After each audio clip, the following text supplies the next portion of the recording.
తాకట్లో ఉన్న మీ బంగారాన్ని విడిపించి ఆ రోజు ఆన్లైన్ రేటుకి కొంటాం. Sharma gold company. ఉత్తర భారతదేశాన్ని వణికించే బిష్నోయ్ గ్యాంగ్ పాకిస్తాన్కే వార్నింగ్ ఇచ్చింది.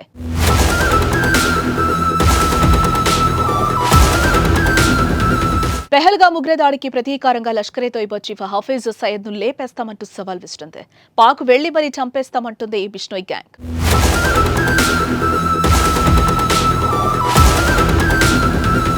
లారెన్స్ బిష్నోయ్ కానీ భారతదేశంలోనే ప్రపంచానికి కూడా పరిచయం అక్కర్లేని పేరు. పంజాబీ సింగర్ సిద్ధు మూసేవాలా హత్యతో వెలుగులోకి వచ్చి మహారాష్ట్ర మాజీ మంత్రి బాబా సిద్దికీని లేపేసి లారెన్స్ బిష్నోయ్ గ్యాంగ్ డేంజరస్ గా మారింది.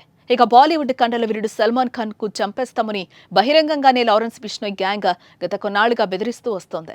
జైలు నుంచే తన గ్యాంగ్ ను నడిపిస్తూ క్రిమినల్ సామ్రాజ్యాన్ని విస్తరిస్తున్న లారెన్స్ బిష్నోయ్ ఉత్తరాదిని వణికిస్తున్నాడు. అయితే తాజాగా మరోసారి ఈ గ్యాంగ్ హెడ్లైన్స్ లో నిలిచింది. పహల్గాం ఉగ్రవాద దాడిపై దేశం మొత్తం ఆగ్రహం వ్యక్తం చేస్తున్న సమయంలో బిష్నోయ్ గ్యాంగ్ నుంచి ఓ సంచలన ప్రకటన చేసింది.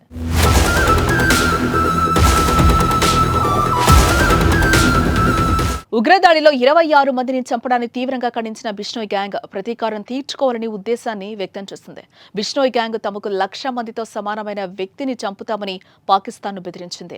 26/11 ఉగ్రదాడి సూత్రధారి లష్కరే తోయిబా చీఫ్ హఫీజ్ సయద్ ను లేపేస్తామని అర్థం వచ్చేలా హఫీజ్ సయద్ ఫోటో పైన రెడ్ ఇంకితో ఎక్స్ మార్క్ గుర్తువేసి సోషల్ మీడియాలో పోస్టు చేసింది. పాకిస్తాన్ దేశంలోకి ప్రవేశించి హఫీజ్ సయద్ ను లేపేస్తామంటూ వెల్లడించింది.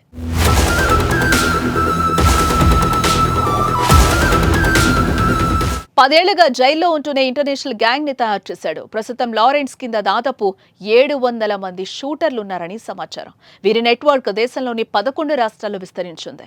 భారత్లోనే కాదు విదేశాల్లో కూడా బిష్నోయ్ గ్యాంగ్ సభ్యులున్నారని టాక్. గతేడాది కెనడాలో సిక్కు వేర్పాటువాది హర్దీప్ సింగ్ నిజ్జర్ హత్యకు గురయ్యాడు.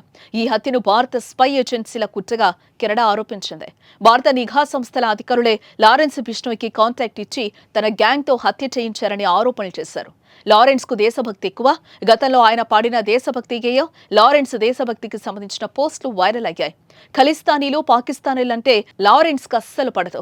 ఈ క్రమంలోనే భారతీయులను చంపడంలో సంబంధాలు కలిగిన హఫీజ్ సయద్ ను లేపేస్తామని అతడి గ్యాంగ్ నుంచి ప్రకటన రావడం ఇప్పుడు సంచలనంగా మారింది.